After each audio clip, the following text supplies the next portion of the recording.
जय जगन्नाथ सांग मैंने welcome back to my YouTube channel. आज मुझे बनवाई जाऊँ गोटे साधा चाउमिन। आपण मैंने केमती साधा बनाती तो मुझे जानी मुझे केवल पियाज ही बनाए आउ जहाँ सब मसला थाए सब निए देखिए मुझे केमती बनाऊँ आपण मान सहित सब सेयार करी। ये पानी ए गरम कर तेल पकई आउटा भाउज ए चाउमिन टाक चिरुँच। ये मोर चाउमिन चिरा होगा आदि गोटे गोटे पीस काढ़ी सब पकईबी ए सब देदेली आधे गोटे गोटे एमती घाटी दबा हल्का सिझापी दबा को।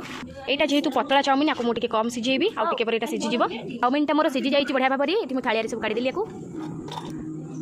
चाउमिन खुशी ईसा नहीं तेंगर तेंगर कर तेंगर तेंगर कर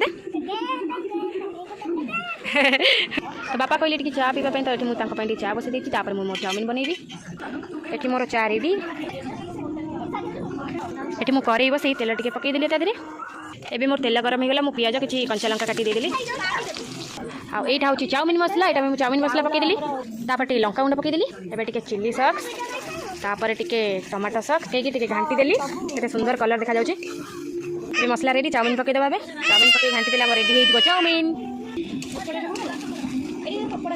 ये मोर चाउमिन पूरा रेडी होगा। मत तो चाउमिन बहुत पसंद। जदि आपण मानक पसंद तो वीडियो को गोटे लाइक करी चैनल को सब्सक्राइब कर देवे। रही टाटा बाय।